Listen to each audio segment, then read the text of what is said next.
Thank you, Antonio, and thanks for the conference organizers for the opportunity to present. I tweaked my presentation a little bit here, as I'm going to talk about some novel approaches we tested for laboratory studies, but also to discuss a little bit of what's currently being doing at the Stocker Lab here in Switzerland on hydropicking. So with that, I will dive straight into my presentation here because I'm willing to take you into an international journey here for studies associated with biotrauma that dates back from 2012, when this group of people here from Brazil, Australia, including myself, and USA got together and we identified that we were dealing with similar issues of biotrauma on fish, but completely different species and different water infrastructure that the fish was going through. So we decided that we were trying to fulfill a dream, which was to expand our knowledge on biotrauma on fish for different species and different water infrastructure. That started with this publication where we identified some key areas here to study a bit more in depth. And I will assume a series of prior knowledge on biotrauma because I want to be able to go over everything in single detail within the time frame we have here now. But I'm happy for you to reach out to me and discuss later on. But basically, when we look into diversifying species, one of the things that we are doing is diversifying the morphology of the swim bladder. And here you have 4 different morphologies, 3 in the same category of physostomous fish, 1 physoclyssus species, but within physostomous fish, you can see there are single-chambered swim bladder, 2-chambered swim bladder, and even 3-chambered swim bladder, which is the case of neotropical catfishes, for example. And if you look at catfishes alone, there is a plethora of swim bladder morphologies, such as this single subfamily here with all these different morphologies that were primarily caused by an encapsulation of the anterior chamber, a reduction in volume, therefore increasing the sinking factor, which makes sense for the life history of these species, which are benthic or benthopelagic, and therefore they are more negatively buoyant in the environment, in the system. So the other factor that drove us towards some innovations was discussion around the ratio of pressure change to determine biotrauma, which is basically calculated by the acclimation pressure over the native pressure. And there is a tendency of using Boyle's law to explain everything that happens there. But basically what Boyle's law then says is that if you take fish from scenario A here and scenario B, they are going through different pressure changes, but they are exposed to the same ratio of pressure change of 10.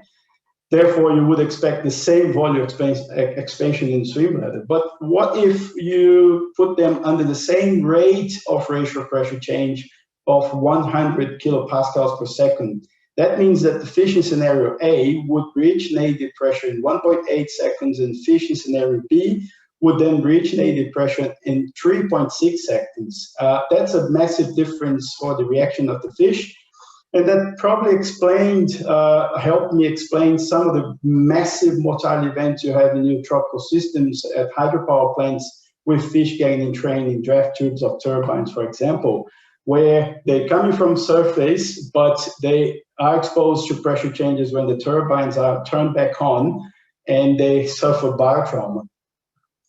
So I had a former student, Bernardo, that did a work with the Pictus catfish, one of the first neotropical species being exposed to pressure changes in Hypo-hyperbaric pressure chambers. And then he found 2 interesting things. One is, you can clearly see that the likelihood of injuries increased considerably at faster ratio pressure changes, and the injuries were occurring at very low ratio pressure changes. But he bumped into some challenges to run his experiments, and one was the fact that the fish was always negatively buoyant in the pressure chamber, and therefore he couldn't determine what was the acclimation pressure of the fish,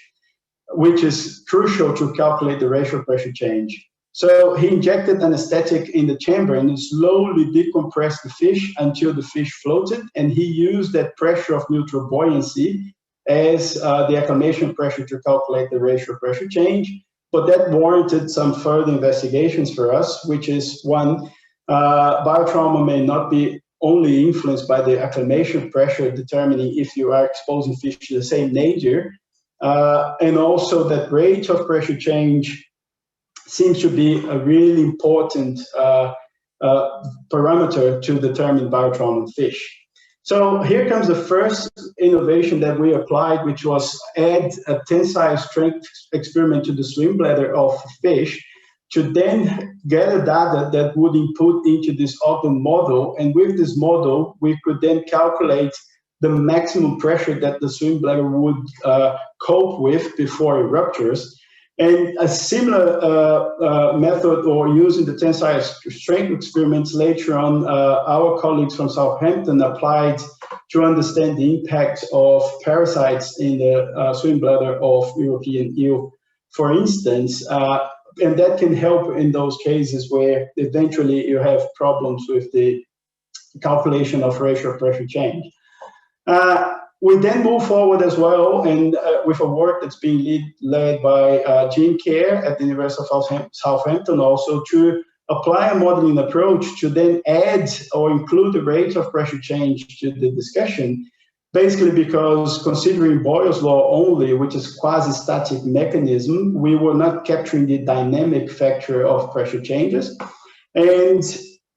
as it failed to include the rate of ratio pressure change, it could perhaps be failing, or the swim bladder could perhaps expand to a much larger volume than what was predicted by Boyle's law. I'm not going over details of everything here, but basically we modified a Rayleigh-Placid equation that was developed by Tim Layton at Southampton also. And that modification made that the swim bladder, or added a spherical bubble as a representative of a swim bladder to the model. And basically what you can see is the bladder radius on the y-axis across time, that the Boyle's law in blue and the Rayleigh-Placid model, the modified Rayleigh-Placid model, did not match in various cases of different pressure scenarios. But more importantly,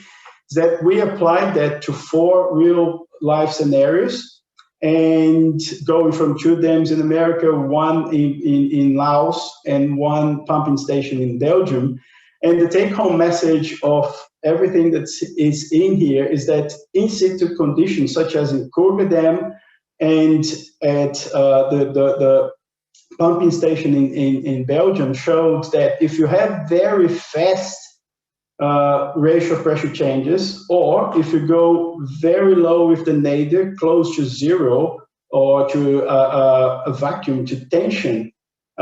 Boyle's law starts failing to predict the expansion of the swim bladder, and therefore we may have extreme cases in these conditions that are not accounted for so far. Some of these results are being taken over to this Shazam network that we currently implemented to discuss sustainable hydropower in Africa, Asia, and South America. If you're interested on that, please reach out later on. And also led to other discussions about what happened then if we compress fish, thinking about the movement of fish through a pump station. In that case, in Australia, we developed this pressure chamber that compresses fish to extremely rapid rate of compression and simulate the compression that might occur at a pumped hydropower. And then we used that in this paper and basically showed that Gambusia, for example, which is an invasive species in Australia, survived, had a 100% survival to rapid compression, which means that these will have implications for pumped hydro operations, and especially considering the potential of species transfer through pumped hydro, for instance. Now, diverting back to Switzerland, hydro picking problems, I just want to highlight that within our group, we are currently doing work where we're trying to quantify the invertebrate drift during hydro picking, for example. And for this work, we have Frederick Deschetsen doing a very interesting work where he's developing this image-based invertebrate sampler, where he wants to capture drift of invertebrates during hydro picking scenarios. And basically with this equipment here, we intend to expand the temporal sampling, and we can leave this in the water for up to 24 hours and capture multiple cycles of hydropicking, for example. And he's currently running some lab experiments to see the images that he can detect that's under low light, and he will implement the machine learning algorithm to automatically identify the species that go through and add to the IBIS later on. Also, and finally, we are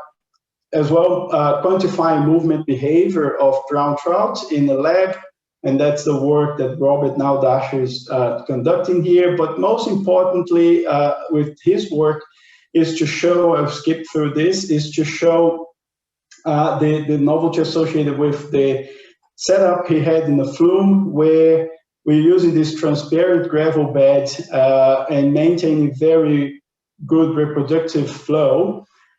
We are being able to increase the contrast of the fish with relation to the background, and then he managed to implement very well an automated tracking system to identify where the fish was moving through his experimental arena, and that will allow us to then determine trajectories of the fish across time. As you can see here at different conditions, the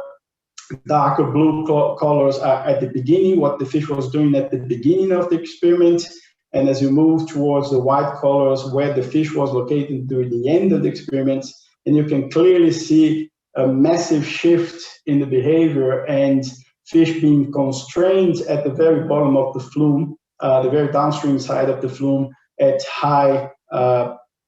peak flows, whereas during base flows, it could explore very well